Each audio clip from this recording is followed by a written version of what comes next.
Je veux que tout le monde sorte du studio. Je veux juste rester avec l'ingénieur. Parce que je veux vraiment déchirer mon cœur au travers de ce son. Jugement dernier. Nakomo samba liboso ya nzambe mokeli na ngai. Ngai oyo. Lobo zalela kinga moninga e. Lelo komelinga kosi. Nyonso pona pesa ki matoi na ngai. Bienvenue sur notre émission à la table du Seigneur. Nous vous saluons tous dans le nom de notre Seigneur Jésus-Christ. Une fois de plus, nous nous retrouvons encore aujourd'hui pour partager un sujet très capital qui est s'engager en pleine conscience pour suivre Christ. Bien-aimés dans le Seigneur, il est très important qu'on puisse parler de ce sujet. Nous sommes appelés disciples de notre Seigneur Jésus-Christ. Aujourd'hui, nous constatons plusieurs personnes qui se font appeler disciples, mais qui ne se sont pas engagées en pleine conscience et en pleine conviction. Parce que si nous avons la conscience de ce que nous avons accepté, de ce que nous avons commis comme acte, d'accepter le Seigneur Jésus-Christ comme notre maître, de suivre le Seigneur Jésus-Christ comme notre maître, il y a plusieurs bêtises que parfois nous sommes en train de constater aux soi-disant de personnes qui s'appellent des chrétiens, qui s'appellent les disciples de notre Seigneur Jésus-Christ. Ces bêtises qu'on est en train de voir, de constater dans leur vie, ce sont des personnes qui ne se sont pas engagées en pleine conscience ou conviction. Parce que cette affaire que nous parlons de suivre le Seigneur Jésus-Christ, de marcher comme étant le disciple de notre Seigneur Jésus-Christ, c'est une affaire d'avoir une pleine conviction et une pleine conscience. Voilà la raison pour laquelle nous devons parler de ces choses. Mais à la lumière de la parole de Dieu, nous allons développer cela et nous allons comprendre que si nous avons une pleine conscience et une pleine conviction de la décision que nous avons prise de suivre le Seigneur Jésus-Christ, nous allons marcher dans une vie chrétienne heureuse et une vie chrétienne authentique. Si nous remarquons que notre vie chrétienne vacille encore, c'est que nous n'avons pas encore totalement la pleine conscience et conviction de l'action ou du chemin que nous avons accepté de marcher. Voilà la raison pour laquelle nous allons d'abord relever deux choses, qui est s'engager et la conscience. Lorsque nous parlons de s'engager, c'est faire une promesse, c'est prendre publiquement la position. Nous savons à ce que lorsque nous avons accepté le Seigneur Jésus-Christ, nous avons pris l'engagement, nous avons pris cette position publiquement à travers le baptême, à travers les appels au salut que nous avons pu accepter dans l'église ou dans le lieu de campagne où nous avons reçu ou écouté la première fois l'évangile. Et lorsque nous avons accepté, témoigné publiquement que nous voulons adhérer à la famille de notre Seigneur Jésus-Christ, cette action-là doit être vraiment prise avec pleine conscience et pleine conviction et avec considération. Ce n'est pas l'acte à prendre à la légère. Plusieurs personnes aujourd'hui acceptent publiquement le Seigneur Jésus-Christ par enthousiasme. Mais nous ne sommes pas appelés à accepter l'appel de notre Seigneur Jésus-Christ par enthousiasme. Mais nous devons avoir la pleine conscience et la pleine conviction de ce que nous sommes en train de prendre comme décision et comme acte. Bien-aimé dans le Seigneur, je t'invite à réfléchir. Lorsque tu avais accepté le Seigneur Jésus-Christ, quel a été l'état de ta conscience et l'état de ta conviction? Et aujourd'hui, ta conviction est-elle pleine ou ta conscience est-elle pleine en Jésus-Christ, ou tu es encore partagé entre le monde et la vie chrétienne? Aujourd'hui, si nous croisons aujourd'hui les chrétiens qui font honte à ceux qui sont appelés dignement les enfants de Dieu ou les disciples du Seigneur, c'est parce que ces personnes n'ont pas pu s'engager avec une pleine conscience. Voilà pourquoi, à la lumière de la parole de Dieu, on ne vient pas vous condamner, mais on vient encore éclaircir, on vient encore donner de la lumière à votre conscience, afin que votre conscience soit encore plus éclairée, afin que que cette conscience soit pleinement donnée à Jésus-Christ et remplie juste de Jésus-Christ. Parce que nous, en tant que disciples de Dieu, nous devons vivre Christ, nous devons marcher Christ, nous devons propager Christ. Tout doit être fait, ne fût-ce que dans la volonté de notre Seigneur Jésus-Christ. Tout ce que nous devons faire ici-bas doit toujours présenter et glorifier le Seigneur Jésus-Christ. Parce que n'oubliez pas, parce que nous vivons sur cette terre des hommes, non pas parce que nous devons étudier, non pas parce que nous devons construire des maisons, non pas parce que nous devons marcher dans de grandes voitures, non pas parce que nous devons faire du voyage ici et là, mais c'est parce que nous devons remplir une et l'unique mission que le Seigneur nous a fait retarder encore ici-bas, qui est la mission de propager l'évangile.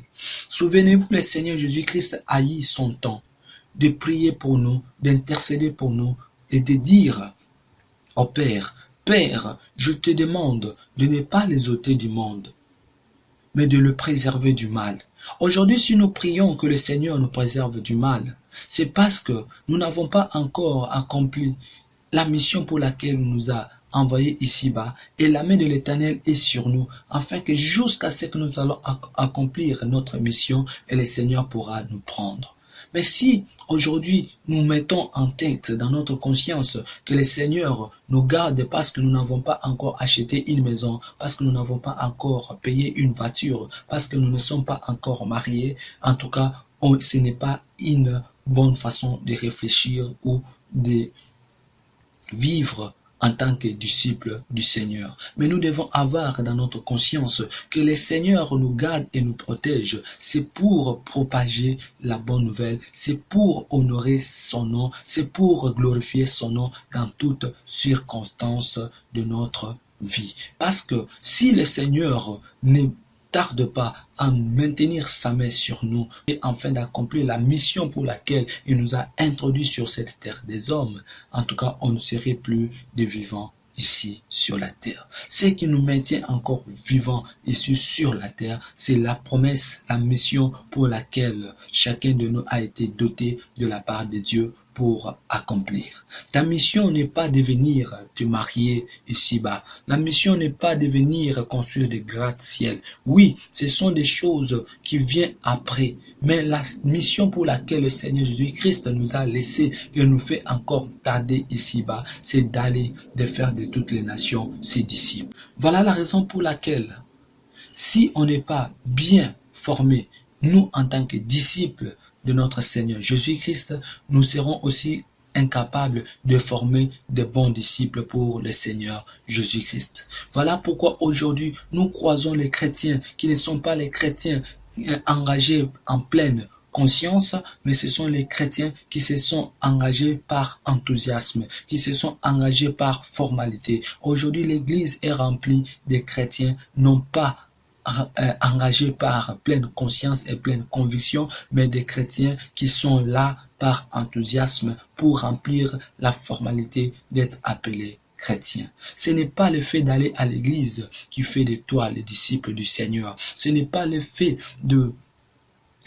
d'être appelé chrétien ou de tenir la Bible en main qui fait de toi le disciple du Seigneur, mais c'est l'effet d'obéir à la parole de Dieu, de vivre la parole de Dieu. Lorsqu'on parle d'obéir à la parole de Dieu, c'est de se livrer à annoncer la bonne nouvelle, à témoigner la vie, l'authenticité de la vie de Christ. Nous devons témoigner Christ en nous. Aujourd'hui, l'Esprit du Seigneur Jésus-Christ habite en nous. Christ habite en nous. Donc, le monde aujourd'hui doit voir Christ à travers nos actions, à travers nos vies, à travers notre façon d'agir. Notre agir doit témoigner, doit présenter Christ. Et cela est possible lorsque nous arrivons à nous engager en pleine conscience et en pleine conviction dans la décision que nous avons accepté, témoigner publiquement de suivre le Seigneur Jésus-Christ.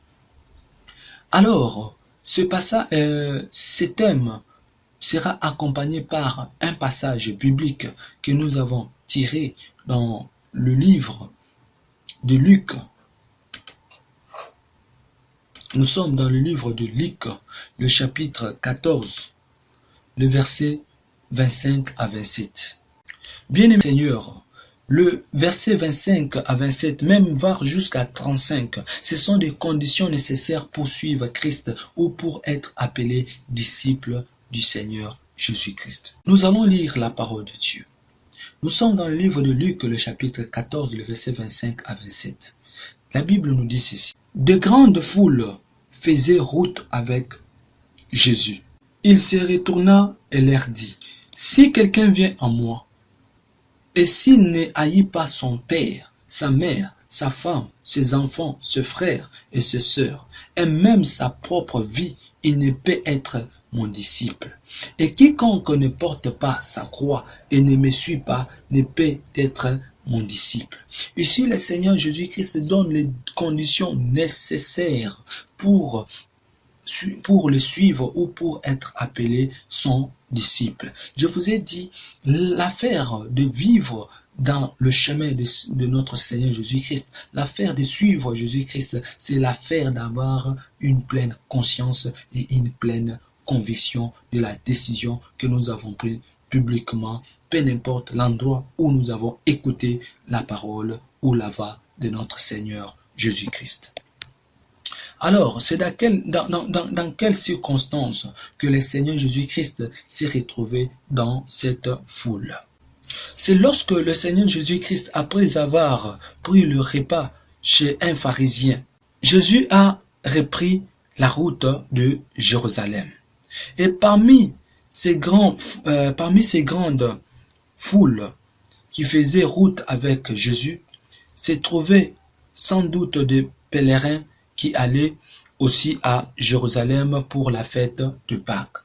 Parce que Jésus-Christ se rendait à Jérusalem pour la fête de Pâques. Et il y avait aussi des pèlerins qui se rendaient aussi à Jérusalem pour la fête de Pâques. Et dans cette foule, il y avait encore chez la plupart entraînant ce qu'on appelle l'enthousiasme. Donc, plusieurs personnes ont été aussi motivées, non pas avec une conviction, non pas avec une motivation sainte, non pas avec une motivation pure, mais c'est par enthousiasme qui se sont aussi dit, c'est par donc cette sensibilité charnelle que une partie de la foule s'est aussi mobilisée de suivre les pèlerins qui allaient à Jérusalem pour la fête de Pâques. C'est pareil aussi aujourd'hui. On se retrouve avec des églises remplies de plusieurs personnes, mais qui ne se sont pas engagées avec pleine conscience et pleine conviction à suivre le Seigneur Jésus-Christ, mais qui ont juste suivi des gens qui se sont engagés avec pleine conscience et ils ont accepté d'aller à l'église, ne fût-ce que par enthousiasme, mais ils ne veulent pas prendre une décision ferme de ce qu'ils ont tendance à venir faire à l'église ou à être appelés disciples du Seigneur Jésus-Christ. Et c'est dans cette foule-là, lorsque le Seigneur Jésus-Christ a remarqué que cette foule qui montait avec lui à Jérusalem pour la fête des Pâques, il y avait ceux qui avaient une pleine conviction et une pleine conscience de la chose qui sont en train d'aller pour accomplir à Jérusalem. Mais il y avait aussi une groupe de personnes qui montaient aussi juste par enthousiasme et par des sensations charnelles. Voilà pourquoi le Seigneur Jésus-Christ se tourne là où maintenant la Bible dit, au verset 25, c'est là où la Bible dit, il se retourna et leur dit. Donc Jésus-Christ a constaté que dans le groupe de pèlerins, il y avait aussi des personnes qui ne savaient pas pourquoi ils montaient à Jérusalem. Quel est l'objectif d'aller à Jérusalem? Pourquoi les autres allaient à Jérusalem? Or, il y avait des personnes qui savaient la raison pour laquelle ils abandonnaient leur maison, ils abandonnaient leur foyer pour monter à Jérusalem. C'était pour la fête de Pâques. Mais il y avait aussi des personnes qui ont suivi ceux qui avaient une pleine décision qui par enthousiasme. Comme aujourd'hui, il y a des gens qui se font appeler chrétiens, qui se font appeler frères ou sœurs ou disciples du Seigneur, non pas avec une pleine conviction de suivre le Seigneur Jésus-Christ, mais par enthousiasme. Et le Seigneur Jésus-Christ te dit aujourd'hui, le Seigneur Jésus-Christ te parle maintenant, il s'est retourné maintenant vers toi pour te dire, ce n'est pas l'heure de suivre le gens par enthousiasme. Ce n'est pas l'heure de se faire appeler enfant de Dieu par enthousiasme. Ce n'est pas l'heure de se faire appeler disciple de Dieu, disciple du Seigneur Jésus-Christ par enthousiasme. Mais tu dois prendre une position. Que ton oui soit oui, que ton non soit non. Tu dois maintenant t'asseoir, réfléchir, faire l'examen de conscience, d'examiner ta conscience et de prendre maintenant la pleine conviction et de prendre maintenant la décision ferme de dire oui, aujourd'hui j'accepte de suivre maintenant le Seigneur Jésus-Christ. Peu importe les situations, peu importe les difficultés, j'adhère à la famille de notre Seigneur Jésus-Christ. Et Jésus-Christ maintenant tourne pour parler maintenant à cette foule. Comme le Seigneur Jésus-Christ s'est retourné pour te parler, toi qui es encore dans la vie de l'enthousiasme, de vivre la vie chrétienne par enthousiasme. Le Seigneur Jésus-Christ maintenant parle, fait ses déclarations au verset 26. Il dit, si quelqu'un vient à moi et n'haït pas son père, sa mère et sa femme et ses enfants et ses frères et ses sœurs et même de plus sa propre vie, il ne peut être mon disciple. Le Seigneur Jésus-Christ s'adresse sévèrement et avertit sérieusement et sévèrement cette foule en leur déclarant ce que nous venons de lire au verset 26.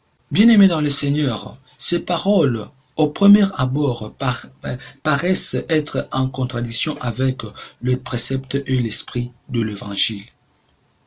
Nous savons que l'Évangile, celui-ci nous enseigne l'amour de tous les hommes, de nos ennemis, même à plus forte raison de nos proches. Car la Bible dit, là c'est Paul qui disait aux Géoliens que crois au Seigneur Jésus-Christ, tu seras sauvé, toi et ta famille. Mais en lisant le verset que nous venons de lire, le verset 26, nous pouvons voir comme si c'était en contradiction avec l'Évangile. Mais ce n'est pas cela. Mais comment faut-il donc comprendre ces passages? On a cherché à donner à ces mots haïr le sens de aimer moins. Ce qui revient à dire, ou ce qui donne la signification de paroles de Jésus rapportées par le livre de Matthieu. Dans le livre de Matthieu, le chapitre 10, le verset 37.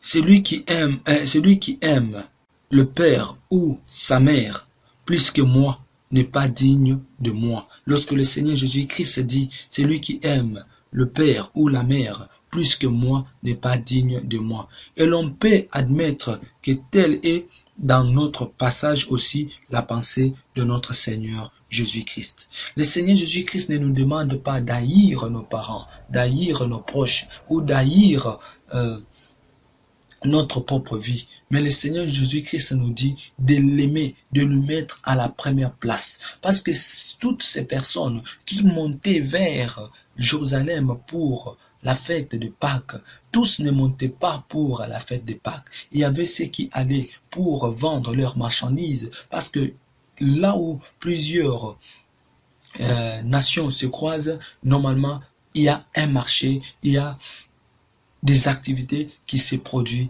là-dessus. Et plusieurs personnes n'allaient pas pour adorer le Seigneur, n'allaient pas pour la fête de Pâques, mais ils allaient pour leur propre ventre, pour leur propre intérêt.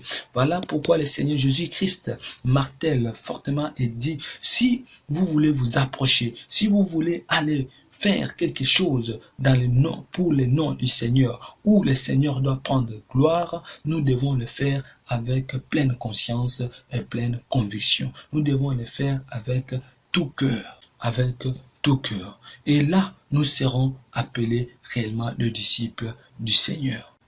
Et le Seigneur Jésus-Christ suppose que ces affections de la famille entrent en conflit avec l'amour que nous lui devons. Et il y a même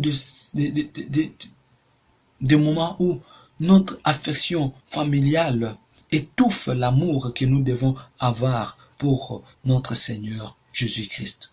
L'amour pour notre Seigneur Jésus-Christ doit être au-delà de l'amour que nous avons entre frères et sœurs. Nous devons aimer notre Seigneur Jésus-Christ au-delà de tout. Dans le passage du verset 26, le Seigneur ne dit pas d'haïr nos parents, d'haïr nos frères et sœurs. Non, parce que même la Bible nous recommande d'aimer nos ennemis. Parce que si on ne s'approche pas de ceux qui nous veulent du mal, comment est-ce que l'évangile pourra leur parvenir?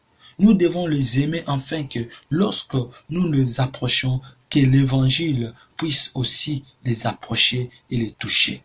Mais le Seigneur Jésus-Christ dit, au-delà de cet amour, lui doit être toujours au-dessus. Notre amour pour lui doit être toujours au-dessus. D'ailleurs, c'est l'amour de notre Seigneur Jésus-Christ qui pourra nous amener à aimer nos ennemis et à leur apporter l'évangile. Parce que si l'amour de notre Seigneur Jésus-Christ n'est pas en nous, il nous sera difficile de nous approcher de nos ennemis ou de ceux qui nous veulent du mal. Parce que lorsque le Seigneur Jésus-Christ nous dit, allez, faites de toutes les nations ses disciples.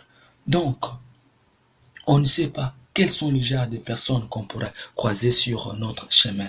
Mais c'est cet amour-là de vouloir exécuter, obéir à cette mission que le Seigneur nous a donnée. C'est cet amour-là qui nous poussera à aller auprès de nos ennemis, à aller auprès de plusieurs nations, de plusieurs personnes pour leur amener l'évangile.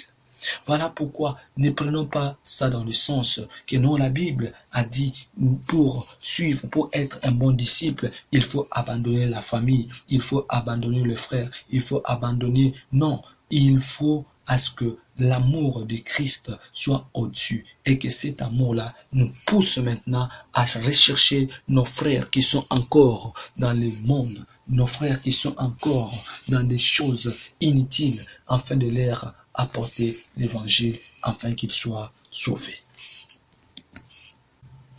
Enfin, il est évident, d'après ces paroles, que le chrétien doit être prêt à sacrifier sa vie terrestre tout entière pour la cause de son maître. Nous avons un seul maître qui est le Seigneur Jésus-Christ. Lorsque Jésus nous dit que si nous voulons vivre, si nous voulons le suivre, nous devons haïr. Lorsqu'il dit haïr, donc nous devons aimer moins nos proches.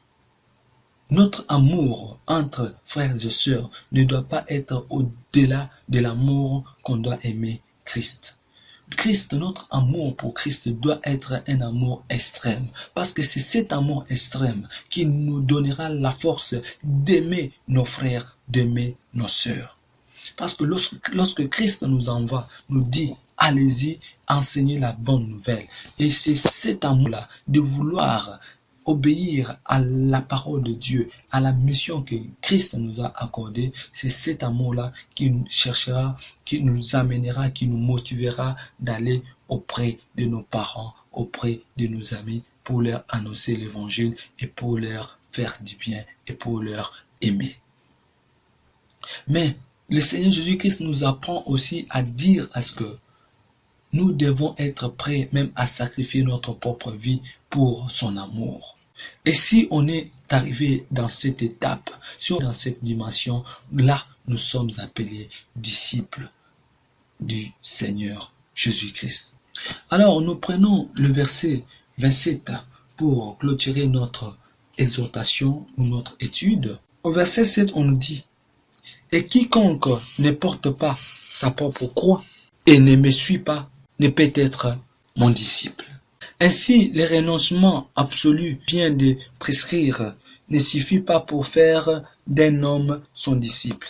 Il n'y a pas seulement des affections et des biens à sacrifier, il y a des souffrances à endurer dans cet esprit d'obéissance et d'amour dont Jésus lui-même a été animé et dont il devait donner l'exemple jusqu'à son dernier soupir.